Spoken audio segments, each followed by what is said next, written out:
Hello students, तो आज हम नेक्स्ट चैप्टर करेंगे, chapter 2 computer fonts and hyper text. तो इस चैप्टर में आपको सबसे पहले use of text in multimedia बताया है कि टेक्स्ट कितना की इम्पोर्टेंट है। और जैसे कि हमने लास्ट चैप्टर में पढ़ा था कि टेक्स्ट हमारा अलग अलग फॉर्मेट्स में हम एंटर कर सकते हैं डेटा को, टेक्स्ट को, जैसे कि कीबोर्ड के थ्रू। और उसमें हमारे पास बहुत सारे स्टाइल्स होते हैं टेक्स्ट के। तो वही चीज़ डिस्कस की गई है कि सबसे पहले आपको ये पता होना चाहिए कि टेक्स्ट आप जब अगर टेक्स्ट की बात है तो उसमें फैमिलीज और फेसेस आते हैं फॉन्ट के। तो फैमिली और फेस का क्या मतलब है? Type face is a family of graphic character that usually includes many types and styles. ठीक है, तो बहुत साइजेस भी हैं और स्टाइल्स भी हैं, तो उसको बोलेंगे टाइप फेस। और फॉन्ट क्या चीज़ होती है? Font basically refers to a specific typeface, है ना, कि इन अ स्पेसिफाइड साइज और स्टाइल। तो हमारे पास बहुत सारे, आपने एमएस वर्ड जब किया था या कोई भी सॉफ्टवेयर आप करते हैं तो उसमें फॉन्ट की सेटिंग होती है जिसमें आपका स्टाइल शो होता है कि क्या स्टाइल में आपका लिखा आएगा। जैसे आप इस बुक में देख सकते हैं कि पहले यहाँ पे कुछ कंटेंट्स बोल्ड किए हुए हैं, है ना। तो ये जो होंगे, ये क्या होंगे? स्टाइल, फॉन्ट स्टाइल है। जैसे कि नॉर्मल, बोल्ड, इटैलिक, अंडरलाइन, ये है फॉन्ट स्टाइल।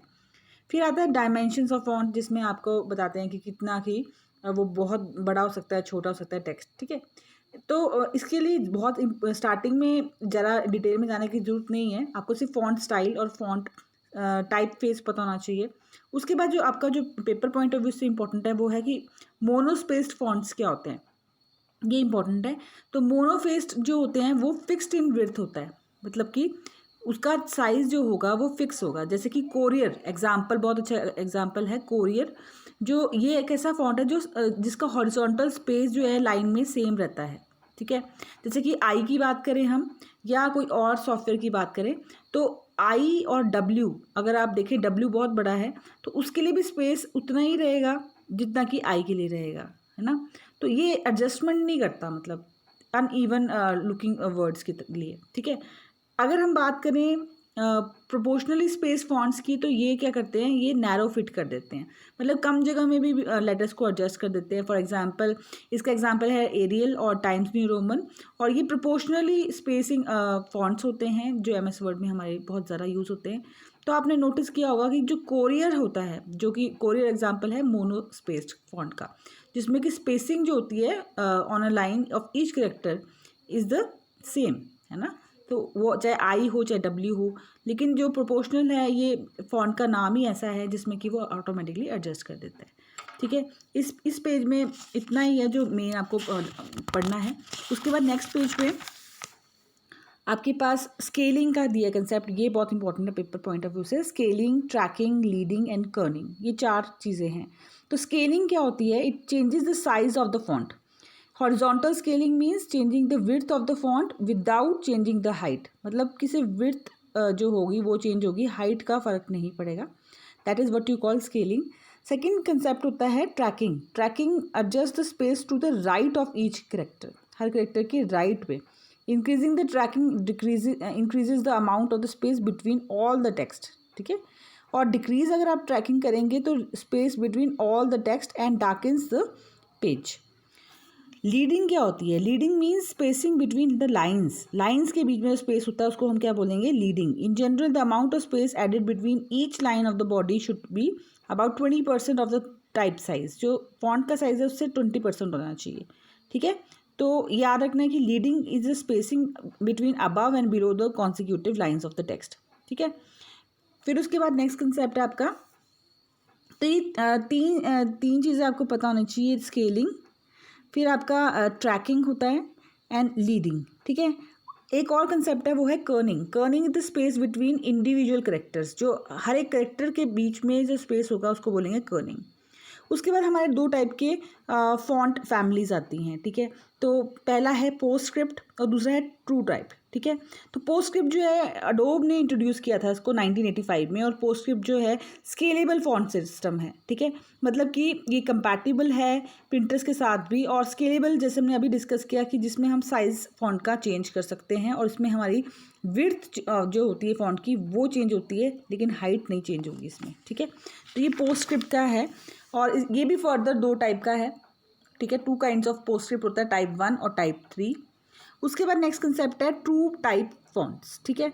ये सेकंड टाइप का है, ट्रू टाइप फॉन्ट्स, ठीक है।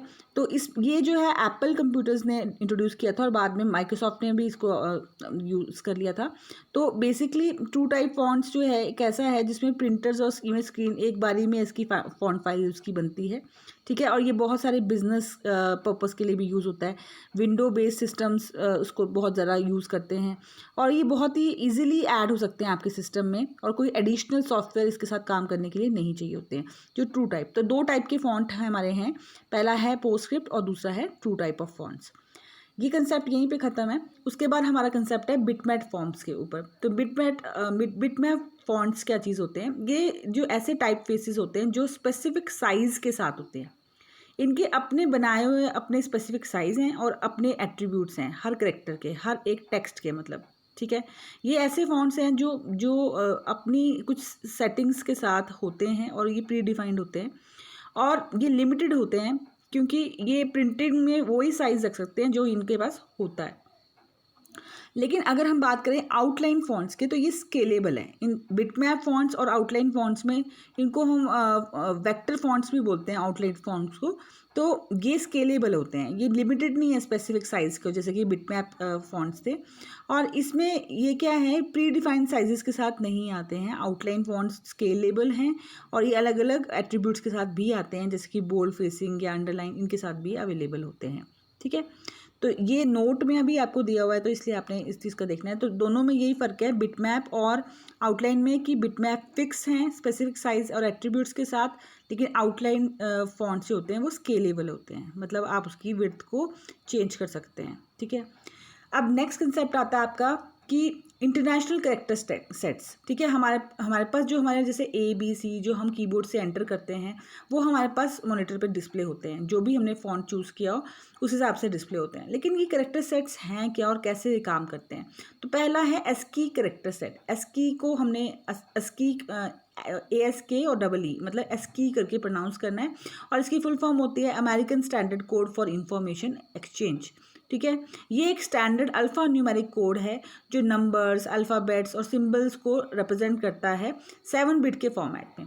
जैसे कि आपको पता है कि कंप्यूटर सिर्फ बाइनरी कोड समझता है जो कि 0 और 1 है, लेकिन हम उसको फॉलो नहीं कर सकते, 0-1 को लर्न नहीं कर सकते। तो क्या किया गया है, कुछ सेट्स बनाए हैं, कैरेक्टर सेट्स बनाए हैं जो कि उनके कोड बन गए हैं। जैसे मान लो कि A के लिए कोड रखा गया है 010007, ठीक है। 0 और 1 का कम्बिनेशन होगा, वो 7 बिट्स मतलब मिला के 0-1 के फॉर्म में एक A रिप्रेजेंट कर देंगे। अब हमारे को वो लर्न करने की जरूरत नहीं है, हमने एक टेबल बना रखा है और कंप्यूटर को अगर समझना है तो वो 0-1 में समझ लेता है और हम A के फॉर्म में समझ लेते हैं। तो इस तरह से हमारे पास ये 7 बिट कोड फॉर्मेट है जो कि 128 डेसिमल्स को फॉलो करता है, मतलब 128 डेसिमल नंबर्स इसकी रेंज में हैं। इस पूरे कैरेक्टर सेट में 128 डेसिमल नंबर्स डिफाइन किए हुए हैं, ठीक है। जैसे अगर मैंने A की बात करनी है तो A के लिए इसमें नंबर है 65, ऐसे कैपिटल B की बात करें तो वो 66, इस तरह से वो आगे आगे चलते हैं। ऐसे स्मॉल लेटर्स के लिए अलग ASCII नंबर्स हैं हमारे, ठीक है, डेसिमल नंबर कैरेक्टर सेट, ठीक है। और जो न्यूमेरिक हैं या पंक्चुएशन मार्क्स हैं उनके लिए अलग हैं। तो ये बहुत एक्सटेंसिवली यूज़ होता है ASCII कैरेक्टर सेट्स जो है स्मॉल कंप्यूटर्स में, और ये मैन्युफैक्चरर्स के प्रीवियसली मैन्युफैक्चरर्स भी यूज़ करते हैं इन कोड्स को। उसके बाद हमारा एक्सटेंडेड कैरेक्टर सेट आता है, ये 8 बिट्स का है। जो हमारा ASCII कैरेक्टर सेट था वो 7 बिट्स का था और ये एक्सटेंडेड कैरेक्टर सेट में 8 बिट्स आते हैं जिसमें हमारे पास 98 अलग कैरेक्टर्स आते हैं, ठीक है। उसके बाद हमारा नेक्स्ट आता है यूनिकोड। यूनिकोड जो है ये कैरेक्टर और स्ट्रिंग मैनिपुलेशन के लिए बहुत ज़्यादा यूज़ होता है। तो इसकी डेफिनेशन आप यहाँ से मार्क कर सकते हैं, जैसे मैंने अंडरलाइन किया है। Unicode provides a unique number for every character. ये बेसिकली कैरेक्टर्स और स्ट्रिंग्स के लिए अच्छा काम करता है। कोई भी प्लेटफॉर्म हो, कोई भी प्रोग्राम हो, कोई भी लैंग्वेज हो, ये बेसिकली कैरेक्टर्स और स्ट्रिंग्स के लिए बहुत अच्छा काम करता है। और जो इंडस्ट्री लीडर्स हैं जैसे कि Apple, HP, IBM, Microsoft, Oracle, ये सब इसको अडॉप्ट कर चुके हैं और बहुत सारी ऑपरेटिंग सिस्टम ब्राउज़र्स भी इसको फॉलो करते हैं, इसके यूनिकोड कैरेक्टर स्टैंडर्ड को। तो ये हमारे 3 हैं international character sets, ASCII, extended character set और यूनिकोड, ठीक है। तो ये था आपकी आज की वीडियो में। तो आप प्लीज़ इसको एक बार नोट्स बना लेना। 2-3 क्वेश्चन आपके बनते हैं, एक आपके इंटरनेशनल कैरेक्टर सेट्स, फिर आपके फॉन्ट्स, कितने टाइप के फ़ॉन्ट्स होते हैं, और अगर आपको डेफिनेशन आए तो ये बिटमैप फ़ॉन्ट्स और आउटलाइन फ़ॉन्ट्स की भी आ सकती है। और ये जो 4 चीज़ें हैं, स्केलिंग, ट्रैकिंग, लीडिंग और कर्निंग, इनकी छोटी-छोटी डेफिनेशंस हैं, इनको आपने ज़रूर देख लेना है। ये आपके जो इस चैप्टर में जो इम्पोर्टेंट है। और इससे पहले मैंने आपको डिस्कस किया था मोनोस्पेस्ड। तो मोनोस्पेस जो है और प्रोपोर्शनली स्पेस्ड फ़ॉन्ट्स, इसमें क्या डिफरेंस होता है, ये भी हमें पता होना चाहिए। Thank you.